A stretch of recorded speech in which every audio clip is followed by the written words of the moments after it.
आज का हमारा जो वीडियो लेक्चर है वो लॉग टेबल कैसे देखी जाती है, किस प्रकार से लॉग वैल्यूज कैलकुलेट की जाती है, उसी पर बेस्ड है। इसका इस्तेमाल आप तमाम न्यूमेरिकल प्रॉब्लम्स में, जो कि मेनली केमिकल काइनेटिक्स में, इलेक्ट्रोकेमिस्ट्री में, सॉलिड स्टेट में या फिर केमिकल इक्विलिब्रियम वाले पार्ट में आपको मिलती हैं, उनमें आप इजीली कर पाएंगे। तो मैं इस टॉपिक को स्टार्ट करूं इससे पहले मैं आपको सजेस्ट कर रहा हूं कि आप अपनी नोटबुक और साथ ही लॉगरिथमिक टेबल अपने पास तैयार रखें, और जैसा जैसा मैं बताते जाऊं उसके हिसाब से आप अपनी लॉगरिथमिक टेबल में किस प्रकार से हम वैल्यूज देखते हैं उसको सीखते चलें। तो चलिए शुरुआत करते हैं कि लॉगरिथमिक वैल्यू किस प्रकार से देखी जाती है लॉग टेबल में। मैं पहला एग्जांपल लेकर के चल रहा हूं आपके पास। यह है हमारे पास log ऑफ 1 2 4 5। एक चीज ध्यान में रखेंगे कि जो हमारे लॉगरिथमिक टेबल है उसका एक छोटा सा पार्ट मैंने यहाँ पर ड्रॉ किया हुआ है। इसमें आप देख पा रहे हैं x के नीचे आपको डबल डिजिट दिख रही है, 10 11 12 13 14 15। इसी प्रकार ये टेबल आपको एंड मिलेगी 99 तक। ये क्रम आपको मिलता रहेगा। मैंने एक छोटा सा पार्ट यहाँ पर ड्रॉ किया हुआ। तो पहले जो दो डिजिट होंगे किसी भी न्यूमरल के जिसका आपको लॉग फाइंड आउट करना है, उनके लिए आप इस x वाले कॉलम को देखेंगे। उसके बाद थर्ड वाले लेटर के लिए आप ये जो 0 1 2 3 4 5 6 7 8 9 के वर्टिकल कॉलम्स हैं उनमें आप देखेंगे थर्ड वाले डिजिट को, और मेन डिफरेंस में आप फोर्थ वाले डिजिट को देखेंगे। इस प्रकार हमारी जो लॉगरिथमिक टेबल है उसमें आप 4 डिजिट तक लॉग को फाइंड आउट कर सकते हैं। सिग्निफिकेंस केवल 4 डिजिट तक रहेगा।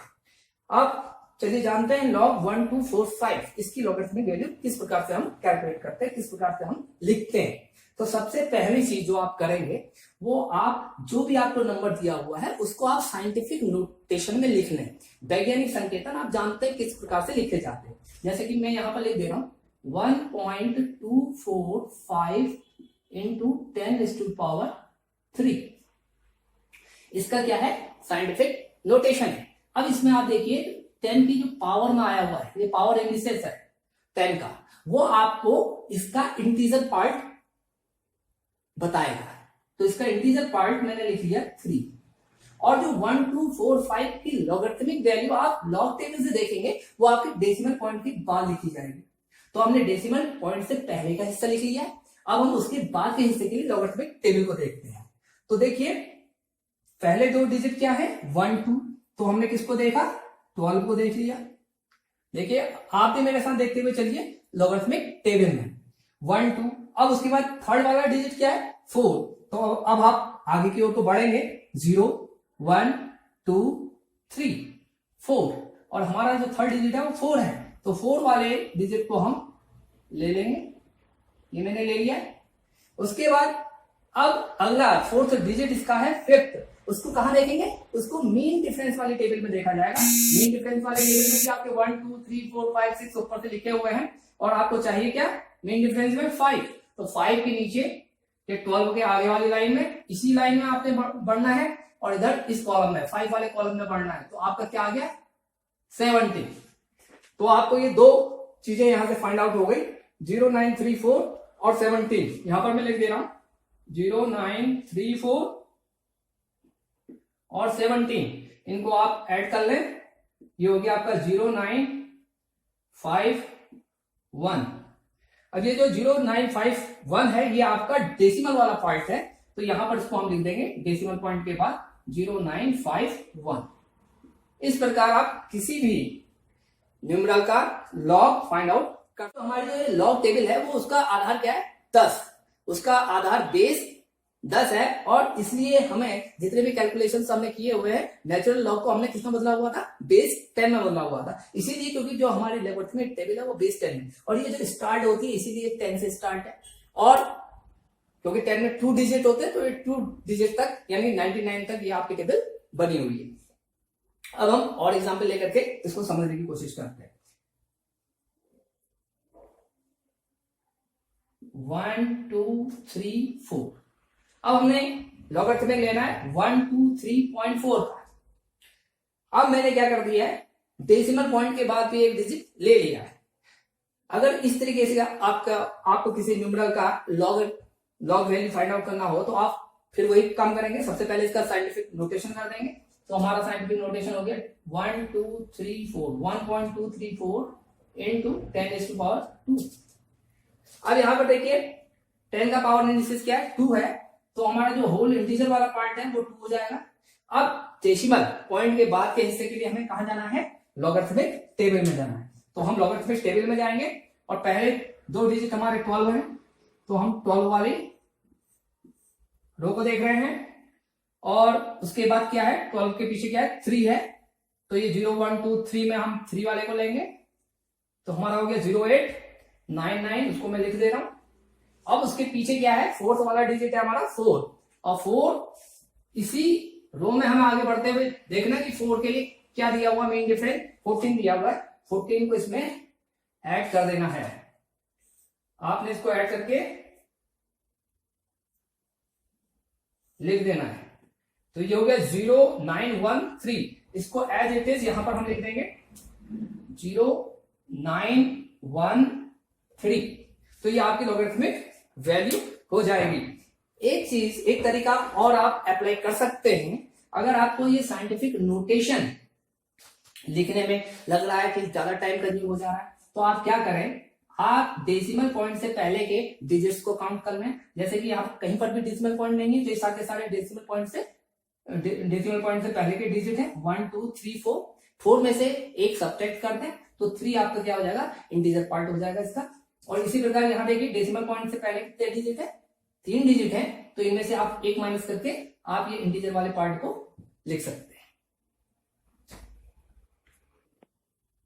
तो आपको लॉगरिथमिक टेबल से वैल्यू फाइंड आउट करना बड़ा इजीली आ जाए, इसके लिए मैं एक थर्ड और लास्ट एग्जांपल लेकर के और चल रहा हूं, और इसको मैं दोनों तरीके से आपको इसकी लॉगरिथमिक वैल्यू फाइंड आउट करके दिखाऊंगा।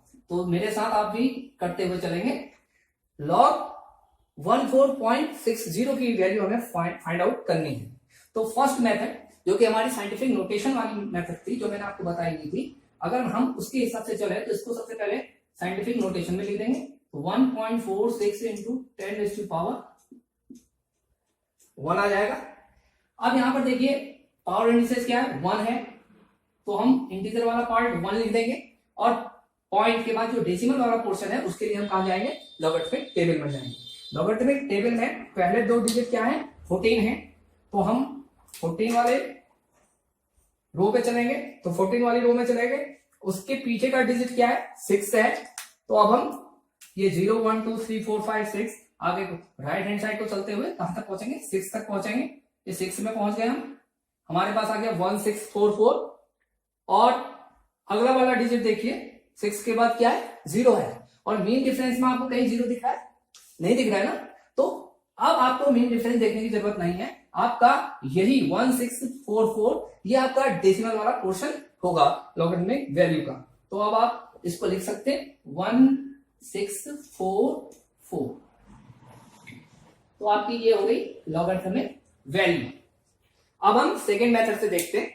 सेकेंड मेथड में जैसे कि मैंने आपको बताया, साइंटिफिक नोटेशन लिखने की आपको आवश्यकता नहीं होती है, आपको केवल क्या करना होता है, डेसिमल पॉइंट से पहले के डिजिट्स काउंट करने होते हैं। तो यहाँ पर नंबर ऑफ डिजिट्स कितने हैं, डेसिमल पॉइंट से पहले 2 हैं, अब 2 में से एक को घटा देना है, तो घटाने के बाद क्या बचा, 1, वही आपका क्या होगा, इंटीजर वाला पार्ट होगा, 1 लिख दिया आपने, पॉइंट, उसके बाद फिर वही 1460 था आपके पास, 146 की वैल्यू हमने किससे फाइंड आउट की, लॉगरिथमिक टेबल से, और ये कितनी आई 1644। तो आप डायरेक्ट फिर लिख सकते हैं 1.1644। देखिए दोनों आंसर्स क्या है, सेम है। तो इस तरीके से आप किसी भी न्यूमरल की लॉगरिथमिक वैल्यू फाइंड आउट कर सकते हैं। कभी कभी आपको कुछ ऐसी लॉगरिथमिक वैल्यू फाइंड आउट करनी होती है, कुछ ऐसे न्यूमरल्स दिए होते हैं जिनमें केवल और केवल एक डिजिट होती है, सिंगल डिजिट होती है, जैसे log 2 की वैल्यू, जैसे log 3 की वैल्यू, log 5 की वैल्यू। तो केवल सिंगल डिजिट वाले की लॉगरिथमिक वैल्यू आप log टेबल की सहायता से कैसे फाइंड आउट कर सकते हैं, क्योंकि जैसे कि अभी मैंने डिस्कस किया, क्योंकि इसका आधार क्या है, 10 है, और आधार 10 होने की वजह से ये जो लॉगरिथमिक टेबल है हमारा कहां से स्टार्ट है, 10 से, और 10 में कितने डिजिट होते हैं, 2 डिजिट होते हैं। तो चलिए जानते हैं कि सिंगल डिजिट वाले न्यूमरल्स की लॉग वैल्यू किस प्रकार से फाइंड आउट की जाती है। हम एग्जांपल लेकर के चल रहे हैं log ऑफ 1 की। अब log 1 मैंने इसलिए लिया हुआ है क्योंकि हमारे जो टेबल का छोटा सा पार्ट मैंने ले रखा है, उसमें अगर मैं सिंगल डिजिट देखूं तो मैं 1 को ही कंसिडर कर सकता हूं। इसी तरीके से आप log 2, log 3, log 5 की वैल्यूज भी फाइंड आउट कर पाएंगे। अब log 1 देखिए, इसमें सिंगल डिजिट है और सिंगल डिजिट है तो इसका जो होल इंटीजर वाला पार्ट है वो क्या होगा, 1 - 1 = 0 होगा। तो हमने लिख दिया 0 पॉइंट लगा दिया। अब डेसिमल वाले पार्ट के लिए हमें कहा जाना होता है, लॉगरिथमिक टेबल में जाना होता है। और लॉगरिथमिक टेबल तो हमारी सिंगल डिजिट है ही नहीं, वो तो डबल डिजिट वाली है। तो हमें क्या करना पड़ेगा, इसके पीछे 0 ऐड कर देना पड़ेगा। तो ये 1 की जगह हमें कहा जाना पड़ेगा, 10 में जाना पड़ेगा। और 10 के पीछे भी हम क्या देखेंगे, क्योंकि उसके आगे भी तो 0 ही होगा और उसको हम किसी तरीके से रिप्रेजेंट नहीं कर सकते, हम इसको इस तरीके से रिप्रेजेंट कर सकते हैं 1 को। तो 10 के पीछे भी क्या है, 0 है। तो 10 के पीछे 0 मीन्स क्या हो गया, 0 0 0 0। तो यही वैल्यू आप यहां रख देंगे। तो आप ये लॉगरिथमिक वैल्यू होगी किसकी, 1 की। इसी प्रकार अगर आपको 2 के लिए फाइंड आउट करना है तो आप अपनी लॉगरिथमिक टेबल में देखिए, लॉग ऑफ 2 की वैल्यू यहां पर नहीं है, लेकिन आपके पास जो लॉग टेबल है उसमें आप देखेंगे 20 को देखिए और 20 के पीछे कहां जाएंगे, 0। तो 20 के पीछे 0 वाले कॉलम को देखिए तो आपको क्या वैल्यू प्राप्त हो जाएगी, 3010 प्राप्त हो रही है ना। तो इसी तरीके से आप सिंगल डिजिट्स के लॉगरिथमिक वैल्यूज को फाइंड आउट कर सकते हैं। अब हम उन न्यूमेरल्स की लॉगरिथमिक वैल्यूज फाइंड आउट करेंगे जो कि बिटवीन 0 और 1 होती है, यानी कि जिसमें डेसिमल पॉइंट से पहले कोई डिजिट नहीं होती है। देखिए, अब हमने अनदर जो एग्जांपल लिया हुआ है,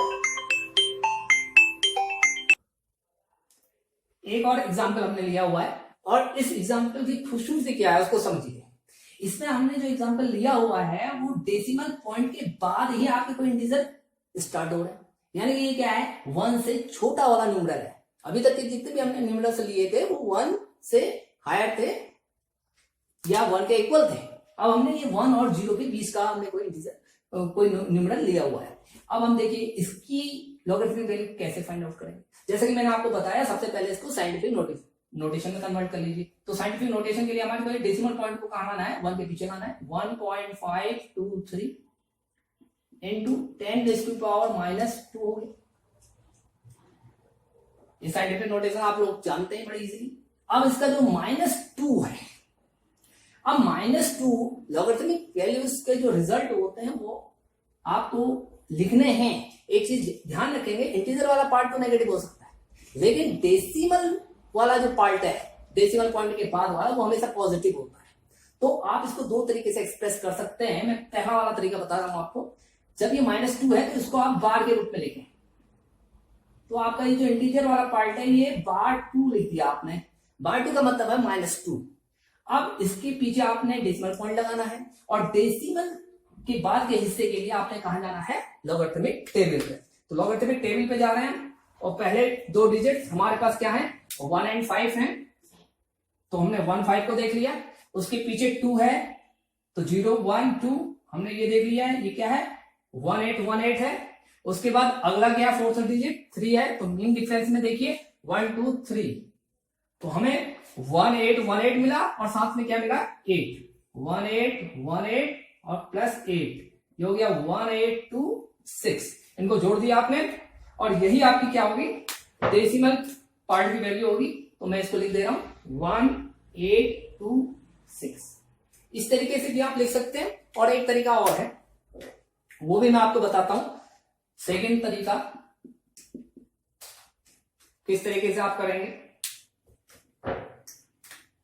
ये जो -2 है उसको आप अलग लिख लें, -2 प्लस 0.1826, ये आपका डेसिमल वाला पार्ट है। और इनको सॉल्व करके आप वैल्यू लिख सकते हैं। जब सॉल्व करेंगे तो हमारे पास क्या आ जाएगा, ये आ गया। तो देखिए हमने ये जो इंटीजर वाला पार्ट था उसको, क्योंकि -2 था, -2 लिख दिया, प्लस क्योंकि मैंने आपको बताया जो हम लॉगरिथमिक टेबल से जो पार्ट डेसिमल वाला पार्ट हम ऑब्टेन करते हैं वो हमेशा पॉजिटिव होता है। तो हमने पॉजिटिव पार्ट अभी ऑब्टेन किया हुआ था 1826, तो उसको मैंने लिख दिया और इनको -2 प्लस 0.1826 करके हमारे पास रिजल्ट आ गया -1.8174। इस तरीके से भी लॉगरिथमिक वैल्यू को दिया गया हो सकता है। और तो इसलिए आपके कोई भी किसी भी तरीके का आपके मन में कोई डाउट न रहे, ये इन दोनों फॉर्म्स में दिया हुआ आपको मिल सकता है। बार का मतलब ये है जिसके ऊपर बार लगा हुआ है वो नेगेटिव है, बाकी वैल्यू क्या है, पॉजिटिव है। वही चीज मैंने यहाँ पर की हुई है। बार 2 था तो उसको माइनस में ले लिया है, और पीछे का जो हिस्सा था उसमें बार नहीं लगा हुआ है, वो पॉजिटिव हिस्सा है, प्लस 0.1826, और उसको सॉल्व करने पे मेरा रिजल्ट आया -1.8174। आई थिंक अब आप सभी तरीके के न्यूमरल्स की लॉग वैल्यूज फाइंड आउट करना सीख गए हैं, और अब आपको कोई डिफिकल्टी नहीं होनी चाहिए न्यूमेरिकल प्रॉब्लम्स को करते समय। जिन बच्चों ने इस वीडियो लेक्चर को बहुत बढ़िया ढंग से देखा है और बताए गए डायरेक्शन के अनुसार लॉगरिथमिक टेबल पढ़ना या देखना सीखा है, उन्हें अब कोई दिक्कत नहीं होनी चाहिए। तो आप इनकी प्रैक्टिस कीजिए। नेक्स्ट लेक्चर में हम मिलते हैं, एंटी लॉग टेबल किस प्रकार से देखी जाती है।